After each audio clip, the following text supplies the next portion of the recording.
Por mi estudio, sino también por ustedes, hermanos. El saber de que con solo uno, ¿verdad?, que viniese, estaría contento. Obviamente yo sé que el sentir de todos es de que todos estemos aquí, pero gloria a Dios por ustedes, por mi persona, que estamos hoy aquí, el primer miércoles de este año, para aprender juntos la palabra de Dios. Qué privilegio para nosotros es poder congregarnos y estar ocupados en las cosas espirituales, y que el Señor también nos dé el tiempo, a pesar de tal vez el cansancio por el día, el trabajo y demás. Pero como dijo Memo, o juntos dijimos en la oración, el Señor nos ha dado la salud, y sea cual sea las cosas, ¿verdad?, llegamos con el propósito de adorar su nombre, y Dios eso lo ve. Así que les felicito en el nombre del Señor por hacer ese esfuerzo. Ustedes son un ejemplo para mí, y como lo dije, por ustedes también estudio, porque sé que lo que voy a decir es de Dios, y a ustedes, así como a mí, a través del estudio, les va a llenar. Así somos. Es la serie que vamos a estar viendo, la identidad de la Iglesia de Cristo. Al hablar de identidad, hermanos, me refiero a esas características distintivas que nos caracterizan a nosotros como Iglesia de Cristo. No hay nada para mí más fascinante que hablar de la Iglesia de Cristo, de la cual yo soy parte. A mí me llena el poder hablar de la iglesia, porque hablar de la iglesia es hablar de Cristo. Y cuando nosotros, hermanos, entendemos o vamos a un diccionario secular, hay falsos conceptos con respecto a lo que es iglesia. Por ejemplo, a la iglesia, usted va a un diccionario de la Real Academia Española y se le denomina o se le da este nombre al edificio, al lugar donde se reúnen, pero también se le da ese nombre por dos o más personas que se ponen de acuerdo en un nombre, en una estructura, en una organización y en una doctrina para ellos caminar, ¿verdad? Entonces ese término a nivel general, pues por eso es que vemos iglesia X, iglesia Y, iglesia, porque es un término general. Pero cuando nosotros vamos a la palabra de Dios, obviamente el concepto es completamente distinto. De hecho, recordemos las palabras de nuestro Señor y Salvador Jesucristo en Mateo 16, 18, cuando le respondió a Pedro que él iba a edificar mi iglesia. Está hablando de una iglesia en específico. Y cuando Pablo habla a la iglesia en Éfeso, en Efesios 4:4, él mencionó que hay un solo cuerpo. De hecho, el tema general de lo que es esta epístola del apóstol Pablo a la iglesia en Éfeso es para defender la iglesia de Cristo. Está defendiendo al Cristo de la iglesia, al Salvador de la iglesia. En Efesios 1:3 dice que todas las bendiciones espirituales están en Cristo. Y Cristo es, dice, la cabeza de la iglesia, la cual es su cuerpo y Él es su Salvador. Efesios 1:22 al 24.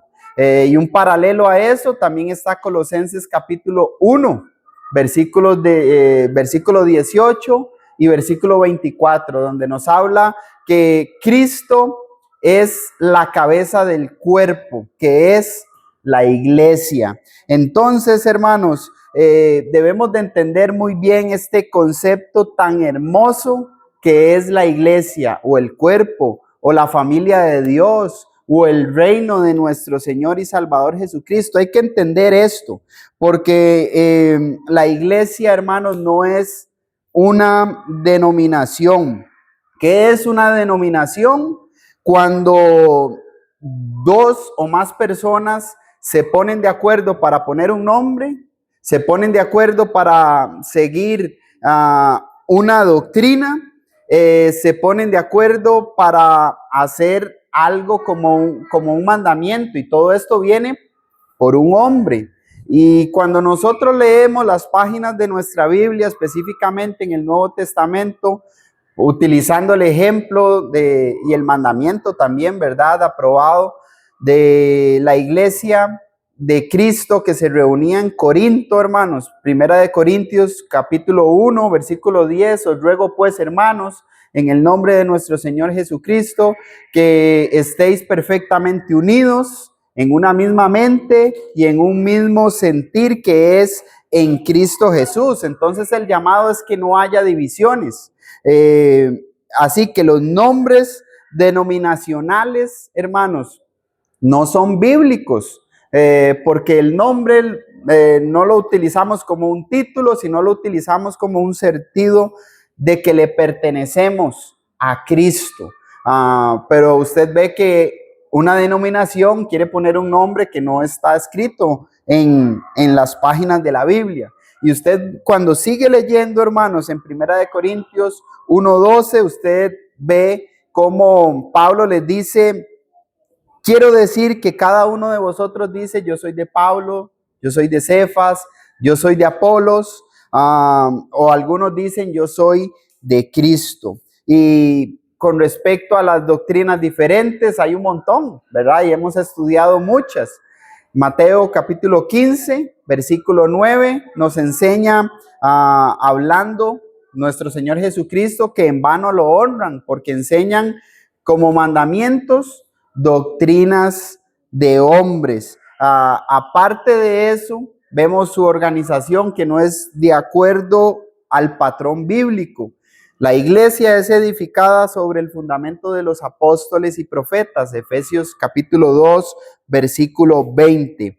Al referirse esto, nos estamos refiriendo a que la doctrina de los apóstoles es la misma doctrina de Cristo, porque los apóstoles fueron llamados por Cristo, por Jesús, instruidos por Él, y ellos enseñaron lo que nuestro Señor y Salvador Jesucristo mencionó. Por eso, en Romanos 16:16, cuando Pablo mencionó que se saluden todos los hermanos con un ósculo santo, con un beso santo, o saludan todas las iglesias de Cristo. Con todo lo que he mencionado anteriormente, vemos que no todas las iglesias son de Cristo. Y el concepto de iglesia es importante que usted y yo lo entendamos. Si usted es miembro de la iglesia de Cristo, usted y yo debemos de ser agradecidos y debemos de manejar el concepto de lo que significa iglesia. Y también, si usted no es miembro, usted que tal vez pueda estar escuchando esto o llegue a escuchar y no sea miembro de la iglesia de Cristo, usted necesita entender el concepto de lo que es iglesia. ¿Por qué? Porque hemos visto que hay falsos conceptos o definiciones de lo que es la iglesia. ¿Qué hace a la iglesia especial?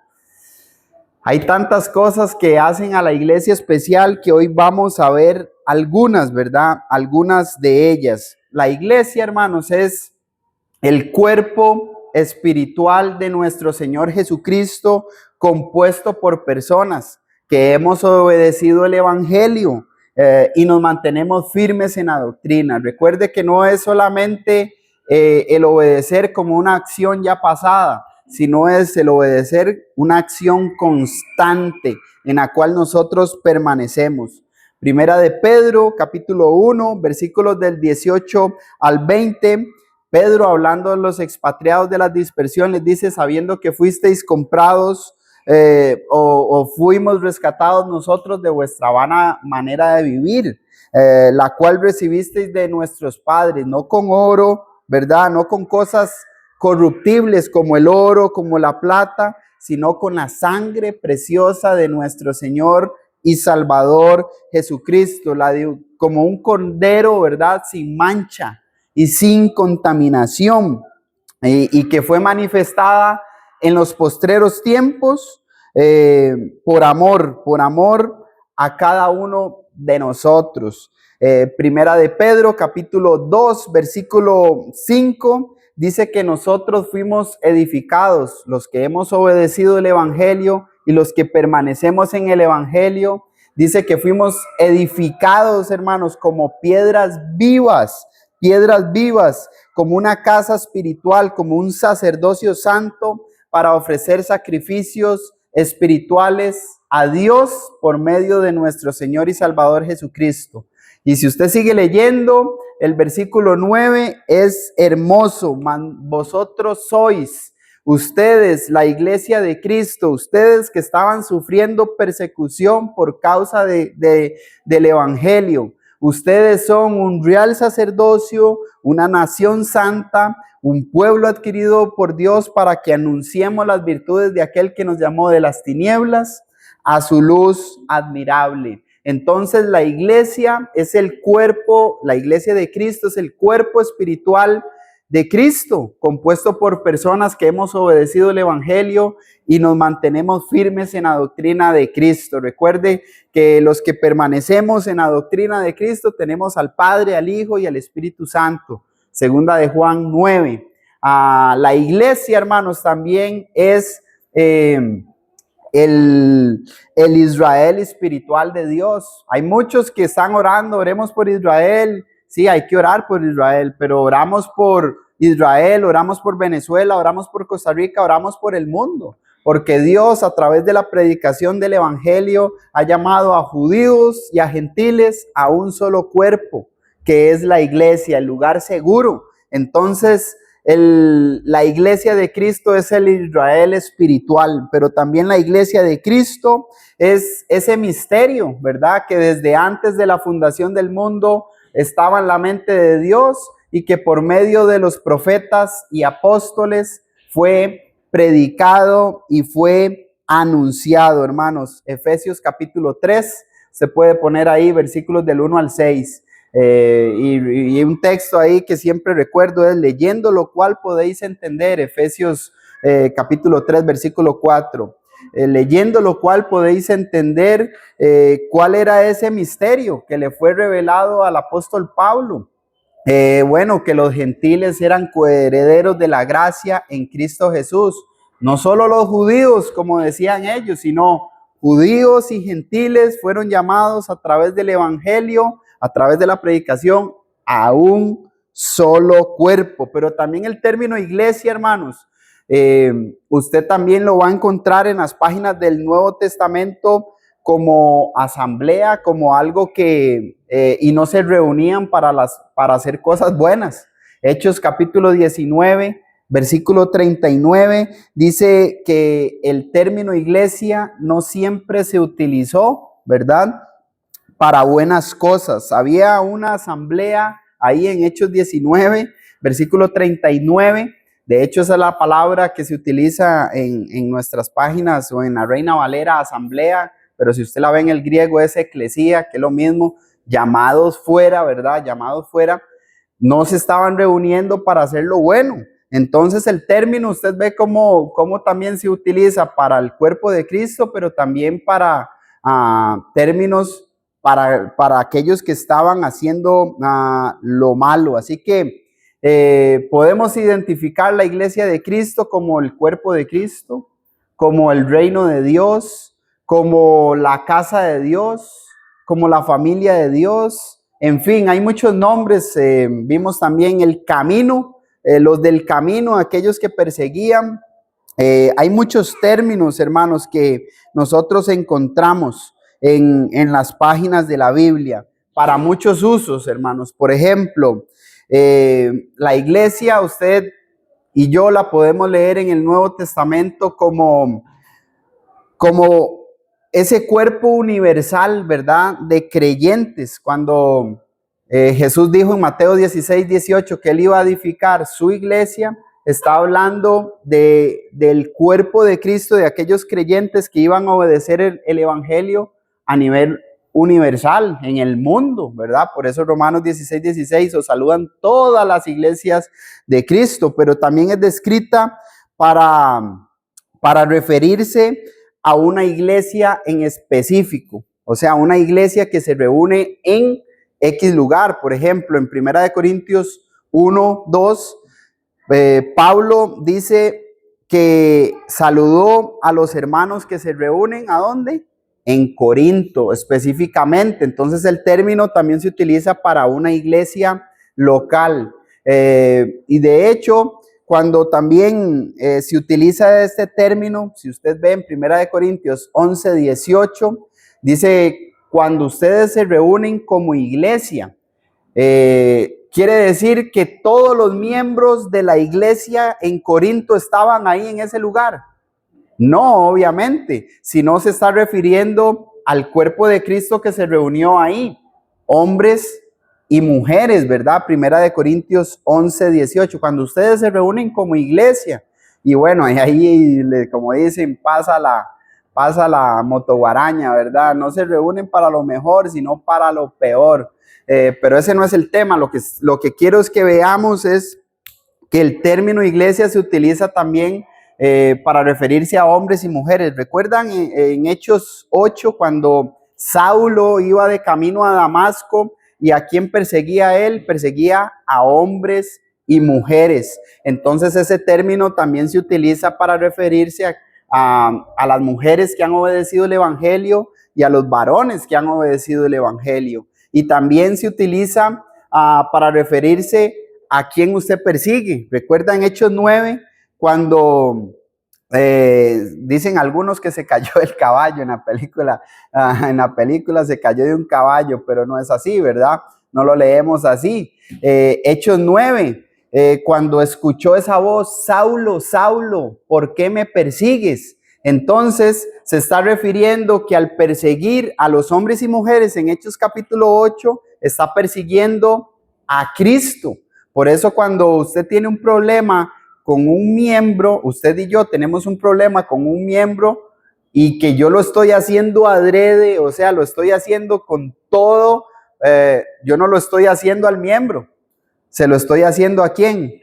A Cristo. Porque él es un miembro del cuerpo de Cristo o ella es un miembro del cuerpo de Cristo.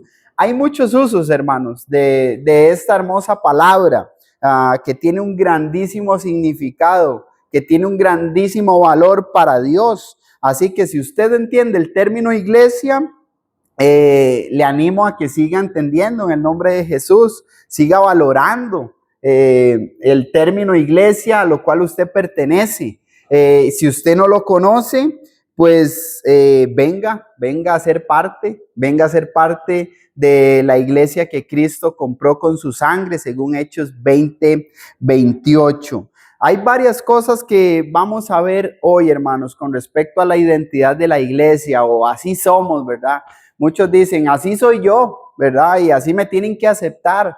Pero cuando hablamos de un tema bíblico, debemos de definirlo desde la perspectiva de Dios. Así que hoy, bajo ese tema general y esa introducción, vamos a ver que la identidad de la iglesia de Cristo es su plan de salvación. Entonces, somos salvos, hermanos. Somos salvos a través de el plan de salvación. ¿Y dónde podemos ir? Bueno, tenemos de 987 versículos, que es el Nuevo Testamento, para poder comprobar eso.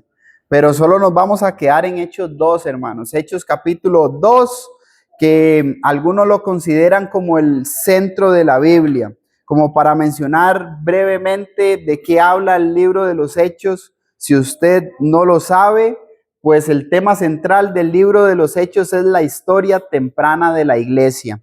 Nosotros podemos tener un verso clave en Hechos capítulo 4, versículo 12, donde el apóstol Pedro puso el fundamento ante los sacerdotes que estuvieron ahí, que le decían, no predique más en ese nombre. Entonces en Hechos capítulo 4, versículo 12, él dijo que en ningún otro hay salvación, porque no hay otro nombre debajo del cielo en quien nosotros podamos ser salvos.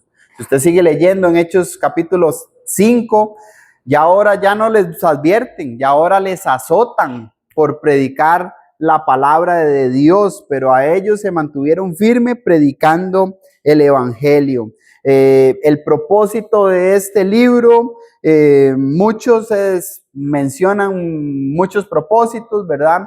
Y uno de ellos, algunos dicen que es la conclusión del relato del evangelio según Lucas. El escritor inspirado fue Lucas, ¿verdad? Así como el relato del evangelio. Y muchos dicen que es la conclusión de ese primer tratado, y eso usted lo puede ver en Lucas 1, hasta el versículo 4. En el primer tratado, oh Teófilo, hablé acerca de todas las cosas que Jesús comenzó a hacer y enseñar. Vea la manera de que Jesús, de comportarse Jesús, ¿verdad? Jesús no enseñó, Jesús primero hizo y después enseñó. Hasta el primer día que fue recibido arriba, después de haber dado mandamiento por el Espíritu Santo, ¿a quiénes? A los apóstoles que había escogido. Mateo capítulo 10, usted puede encontrar los 12 apóstoles cuando usted los llamó, del versículo 1 hasta el versículo 10. Y título que usted le puede poner a este libro, libro de conversiones. Si usted quiere predicarle a alguien el evangelio y cómo una persona viene a ser convertida, vaya a este libro. ¿Por qué? Porque usted va a encontrar aquí los ejemplos de conversiones. Hay algunos que no creen en alguno, bueno, entonces usted se va a otro. Por ejemplo, vamos a estar en Hechos 2 hoy. ¿No le creen en Hechos 2? Bueno, vayas a Hechos capítulo 8, donde están los samaritanos. ¿No le creen con los samaritanos? Bueno, váyase con el eunuco. ¿Qué fue lo que hizo el eunuco? ¿No le creen con el eunuco? Bueno, veamos la historia de Saulo. Hechos capítulo 8, Hechos capítulo 9, Hechos capítulo 22, Hechos capítulo 26. ¿No creen la de Saulo? Bueno, vean la de Hechos capítulo 10. Cornelio junto con toda su casa, ¿verdad? ¿No creen en esa? Bueno, vean a la mujer, a Lidia, Hechos capítulo 16. Como ella pidiendo luz y Dios le mandó luz, le mandó a que se predicase el evangelio y ella fue bautizada. ¿No creen? Bueno, ahí mismo el carcelero de Filipos, ¿verdad? Cómo él se iba a matar, hubo un gran estruendo ahí. No, tranquilo. Hay muchos ejemplos de conversiones. La iglesia en Corinto, la iglesia en Éfeso. Bueno, increíble. ¿Iba a decir algo, hermana? Sí, de todas esas conversiones también es importante destacar que fueron casi que el mismo día, en el mismo momento. En el momento. La gente no necesitó, ay, es que lo voy a pensar, es que necesito tiempo, necesito esperar un momento. De una vez al agua, es más, el eunuco dijo, aquí hay agua, aquí que no se ha bautizado. O sea, de una vez, es una decisión que no se tiene que pensar porque usted o es o no es. Amén. Si usted entiende el evangelio, si usted entiende su condición, ¿qué va a esperar uno, verdad? Si la vida es breve, uno no sabe qué va a pasar, pues mañana, lo que está atrás, ya sé que puede ser perdonado, entonces, ¿qué me detiene? Hay algunos que dicen, bueno, usted tiene que recibir un curso, tiene que llevar un curso. Es bueno dar un seguimiento, eso es importantísimo. De hecho, Mateo 28, ¿verdad? 20, dice que hay que seguir enseñando todas las cosas después de predicar el evangelio, pero si usted entendió lo que es el evangelio y de inmediato usted lo debe de obedecer, diría yo, ¿verdad? Pero no todos están para eso. Iba a decir algo, hermano. Cristel menciona, ¿verdad? Un poquito el tema es muy importante porque eso de voy a pensar es como cuando uno anda ventaneando, no sé, ¿verdad? La tica es ahorita paso, ahorita me doy una vuelta y es incómodo, es una mentira. Pero Sí. para una persona cuando me dice, lo voy a pensar, yo sé que no quiere, porque ¿qué es lo que va a pensar? ¿Qué le falta pensar? ¿Quieres abrazar el pecado un día más? Y es como Faraón, ¿verdad? ¿Cuánto quiere que le quiten las ranas? Dijo, Faraón, ¿qué dijo?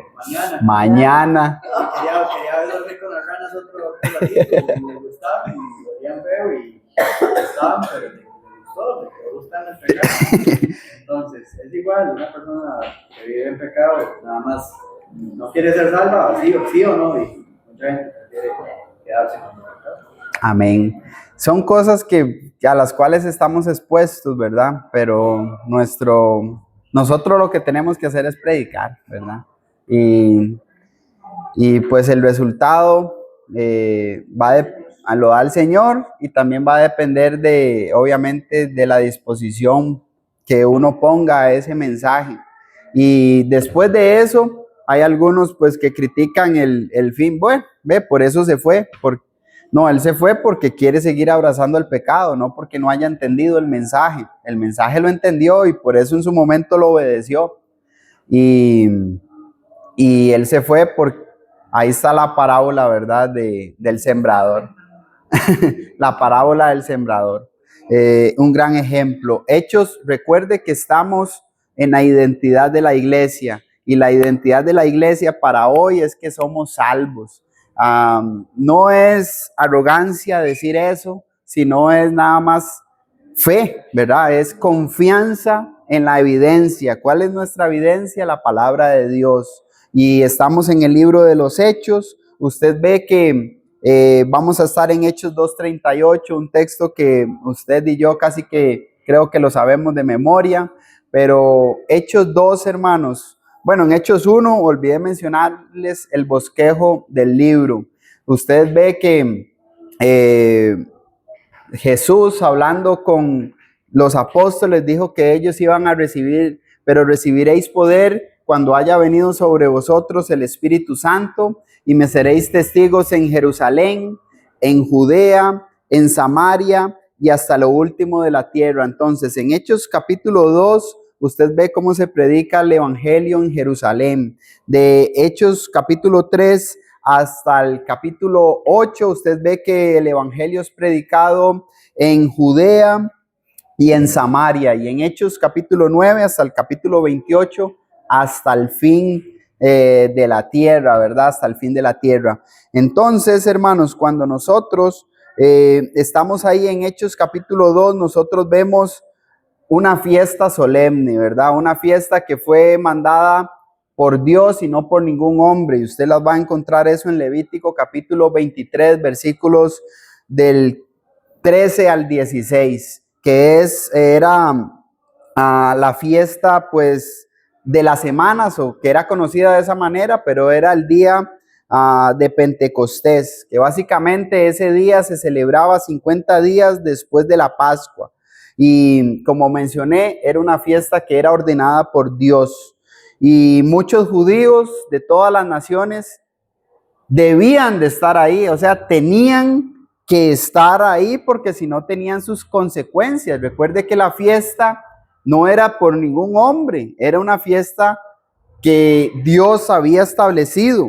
Y lo que usted va a encontrar en Hechos capítulo 2, hermanos, es una predicación apostólica. Recuerde que cuando ellos fueron, hablando de los apóstoles, investidos de ese poder de lo alto del Espíritu Santo, ellos hablaban y las personas de varios judíos de todas las naciones les escuchaban hablar en su propia lengua. Al hablar de lengua está hablando de idiomas. Eran idiomas que ellos podían entender. Por eso es que el Espíritu, hermanos, el Espíritu Santo da palabras que se puedan entender. Ahora usted ve cómo se relaciona esto con, no sé ni cómo llamarle, porque eso no es un idioma, tampoco son palabras que, o sea, no son palabras que existen. Ajá, balbuceo. No, uno no entiende. Y usted ve, leyendo, usted aquí se va a dar cuenta que ellos escuchaban, en este caso a Pedro y a los demás que se pusieron en pie, embestidos por el Espíritu Santo, y entendían lo que ellos hablaban. Por eso usted ve que las palabras que vienen de Dios son palabras que cualquiera puede entender. No eran en un lenguaje angelical, sino idiomas que ellos podían entender. Y básicamente lo que ahí hay es una predicación bíblica. Si usted desde el versículo 14 hasta el versículo 36, usted ve como Pedro predicó por primera vez el evangelio, predicó acerca de la muerte. Hechos capítulo 2, versículo 23, a este entregado por el determinado consejo. Y dice, y anticipado conocimiento de Dios, prendisteis y matasteis por manos de inicuos y le crucificasteis. Entonces vemos la muerte, pero también vemos a la sepultura, y al hablar de la sepultura, él utilizó el ejemplo de David, a quien ellos lo tenían por estima. Se puede decir, hermanos, libremente del patriarca David, que murió y que fue sepultado y que su sepulcro está aquí con nosotros. Hechos 2:29. Habló de la sepultura y habló de la resurrección. Hechos 2:24 dice, al cual Dios levantó de los muertos, suelto los dolores de la muerte, por cuanto era imposible que fuese retenido por ella. O sea, la muerte no retuvo a nuestro Señor y Salvador Jesucristo, y algo que ya David había dicho de él, Salmo 16, versículo 8 al 11.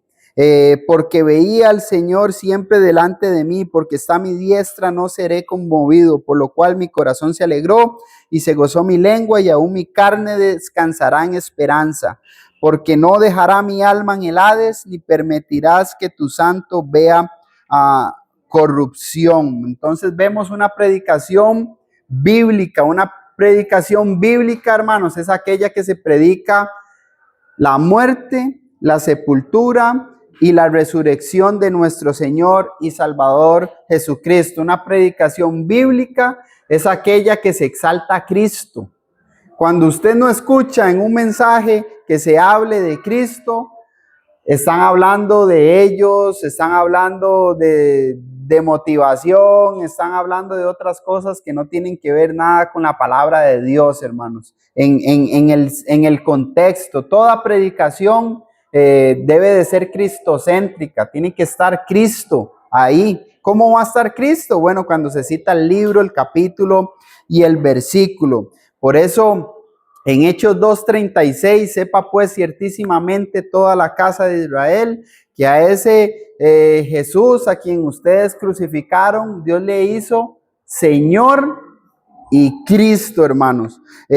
Aquí es donde observamos que el Nuevo Testamento, hermanos, no inicia con el reino, o sea, no inicia con el cuerpo, no inicia con la iglesia, sino con el rey del reino. Así es como inicia, hermanos, el Nuevo Testamento. No inicia con el reino, sino con el rey. Y el rey es Cristo. El Salvador del reino es Cristo. Y aquí es donde vemos que la iglesia no salva a las personas, sino el que salva a las personas es Cristo, hermanos. Cristo es el que salva. Cristo es el que pagó por nosotros. Cristo es el que sufrió por nuestros pecados. Cuando usted y yo entendemos eso, hermanos, también vamos a valorar en el lugar de privilegio que nosotros estamos. Cuando alguien falla, un miembro de la iglesia falló, bueno, él no me va a salvar a mí. Yo sufro con él, yo cargo con él, yo voy en esa milla con él para que él venga, ¿verdad?, al redil, pero él no me va a salvar.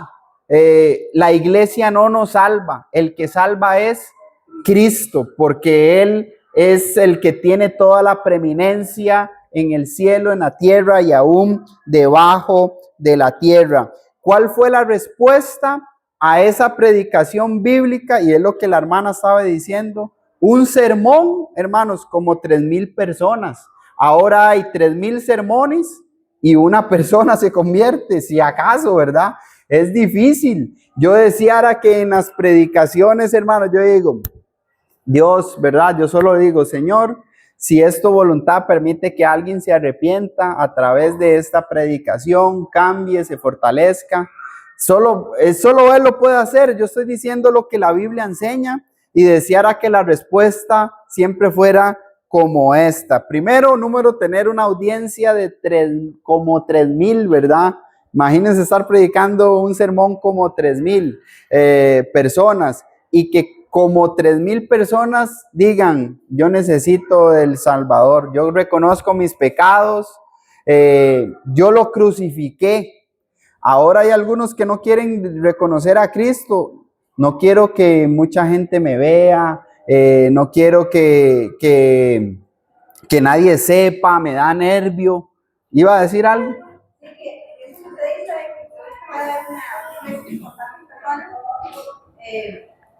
viendo cuando nosotros vivimos en Estados Unidos de que son 600 personas, se pone, se recuerda, se pone a ver, son los abuelitos, los hijos, la familia de los artistas, así, y los nietos, como con 3 Gaby. Pero ¿por qué ha sido eso? Porque también eso ha sido un trabajo de atrás, que eso nosotros tenemos que implementarlo en la iglesia para que la iglesia crezca. Amén, sí. Eso es lo que Dios quiere, realmente, como dicen, generación tras generación. Qué lindo es ver, ¿verdad? Yo digo, tengo a mi madre, ya ahí va mi hija, ¿verdad? Y aquí tenemos varios ejemplos. Es un orgullo, hermanos. No es por vanagloria, sino por darle la honra y la gloria a Dios.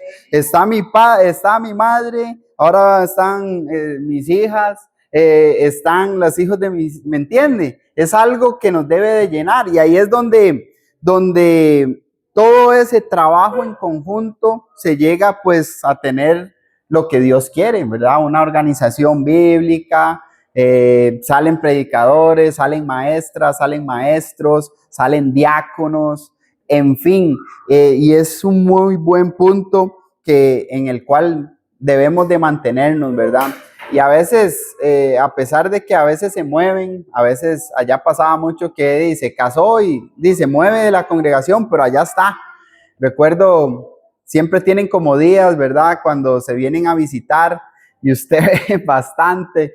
Recuerda cuando el hermano Roy Diver recibía, el hermano Roy Diver fue uno de los que inició la escuela, o Roy Diver papá, está Roy Diver hijo, que ahora es predicador y anciano en una congregación que nos recibió, pues a nosotros, nos dio a vivir en Roma, Texas, y cuando él recibía a su hija, ¿verdad? Era para él hermoso, a pesar de que están en tanta distancia, pero estaban en el Señor.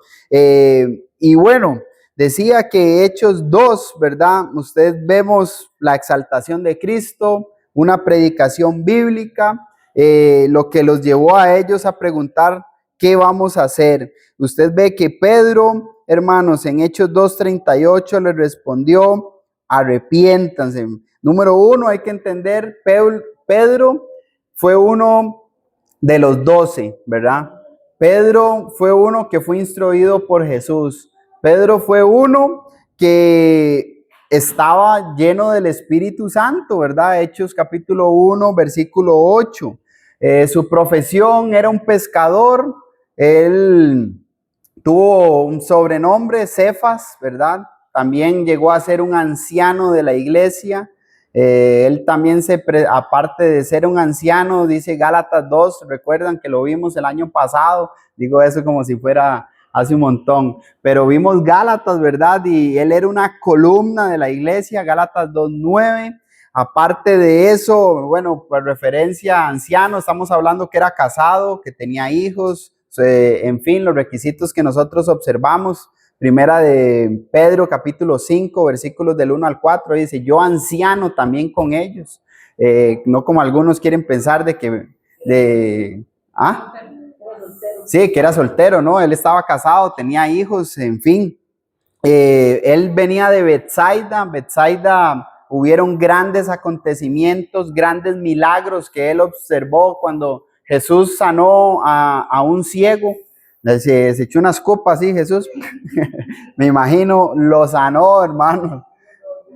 Lo revolvió con tierra. Eso es el doctor Jesús. ¿Se dejaría usted pegar una escupita de Jesús? Yo me la dejo, yo sí me dejo. Bueno, ahí pasó eso en Betsaida, ahí pasó eso.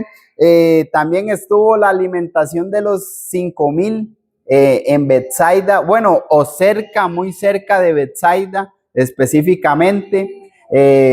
Ahí pasó eso con 5 panes y 2 peces. Jesús alimentó como a 5,000. Pero también en Betsaida, hermanos, recuerdan cuando Jesús empezó a decir los ay, y dijo: ay de ti, Betsaida, que viendo los milagros, que viendo las cosas que yo hice ahí, y no se arrepintieron. Qué duro es eso, hermanos. qué duro estar escuchando predicaciones bíblicas, cristocéntricas del Evangelio y uno seguir viviendo una vida indiferente, ¿verdad? El Señor dice, ay de ti, como pasó con este lugar. Vemos que Pedro les dice, arrepiéntanse, o sea, el arrepentimiento siempre va relacionado al sufrimiento, ¿verdad? Si usted dice, estoy arrepentido, es como si estoy sufriendo, pero el arrepentimiento bíblico no se queda ahí, sino es, cambie su manera de pensar, cambie su manera de vivir. Si usted va para el norte, ahora empiece a caminar contrario, porque para donde usted iba, no iba a un buen lugar, ¿verdad? El arrepentimiento bíblico es a eso. Cambie la actitud de pecado, cambie sus hábitos, cambie su manera de vivir, cambie su mentalidad en cuanto a la relación al pecado, en cuanto a su manera de ser. Y dice, bautícese. Ahora, el arrepentimiento, nadie puede arrepentirse por usted. Yo no me puedo arrepentir por usted, hermana April. Usted es la que se tiene que arrepentir de lo que hace. Mi esposa no se puede arrepentir por mí. El bautizarse, ahora también, ¿verdad? Yo no me puedo ir a bautizar por alguien, como dicen algunos. Quieren hacer, no, es que nos vamos a hacer esto por aquellos que ya no están. Ya murieron, entonces vamos a hacer esto para que sus pecados sean perdonados. No es así, hermanos. Esto es una acción que cada uno, después de escuchar el mensaje de salvación, que es el Evangelio, que es la manera en cómo Dios nos llama, uno se arrepiente, reconoce. El arrepentimiento es, creo que Jesús es el Hijo de Dios, no quiero seguir viviendo con esto. Ahora sí que, ¿qué necesito hacer? Necesita ser sumergido en agua para que tenga el perdón de pecados. En ese instante, cuando hay perdón de pecados, hay salvación. Sin bautismo no hay salvación. Cuando usted ve textos como Romanos capítulo 10, que todo el que invocar el nombre del Señor será salvo, son textos que no es que Hechos 2 es más poderoso que Romanos 10, o aquí también de hecho en Hechos capítulo 2, versículo 22, todo el que invocar el nombre del Señor será salvo. No es un juego de versículos, hermanos, que tenemos nosotros. No es que este versículo es más poderoso que otro, no es así, sino que es un versículo que se está interpretando incorrectamente, que se está obviando un montón de cosas que se han dicho, no por un hombre. Entonces, cuando decimos que el que invocar el nombre del Señor será salvo sin ser bautizado, lo que se está diciendo es que esa persona está apelando a quien puede salvar. Entonces, cuando yo digo, Señor, necesito ser salvo, si el Señor le está diciendo, bautízate para que sean perdonados tus pecados y vengan, como dicen, de la presencia del Señor tiempos de refrigerio. Cuando vienen de la presencia del Señor tiempos de refrigerio, es que yo ya estoy en paz con el Señor. ¿Cómo estoy en paz? Cuando fui sumergido en agua y cuando vivo en rectitud. Cuando vivo, Filipenses 2:12 dice, ocupándome en mi salvación con temor y con temblor. Yo estoy invocando el nombre del Señor, yo estoy apelando al único que me puede salvar. Y cuando yo lo invoco es porque yo quiero hacer lo que Él dice. Y lo que Él dice en primera instancia es, sea sumergido en agua para el perdón de sus pecados. Y luego de eso, lleve una vida fiel, manténgase en el camino. Entonces, hermanos, como iglesia, debemos de estar agradecidos por nuestra identidad.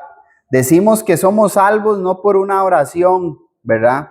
Decimos que somos salvos porque hemos obedecido el Evangelio por medio del bautismo, siendo sumergidos en agua. Recuerde Marcos 16:16. El que creyere y fuere bautizado será salvo, mas el que no creyere será, pues, como dicen, condenado. Hechos 2:38 nos dice que al ser sumergidos en agua, tuvimos el perdón de nuestros pecados, hermanos, y venimos a ser añadidos al cuerpo de Cristo, que es la iglesia donde están los salvos. Usted ve cómo termina el versículo 47, dice que el Señor añadía cada día a la iglesia los que han de ser salvos. La iglesia de Cristo, hermanos, vimos que solo hay un cuerpo, solo hay una iglesia, y de la manera en como Dios añade es a través de la obediencia al evangelio,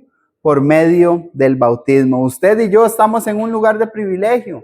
No decimos que somos salvos por lo que yo creo, siento, pienso, sino por lo que Dios me dice en su palabra. Ahora esta salvación, como menciona Filipenses 2:12, hay que cuidarla con temor y con temblor. Esto es con toda reverencia y respeto.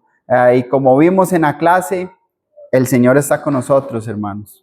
Si el Señor está con nosotros, todo lo podemos. Él va a ir como dice el texto, delante de nosotros como poderoso gigante. Todas esas batallas espirituales que van a venir después del bautismo, después de ser salvos, el Señor nos va a sacar adelante de ellas.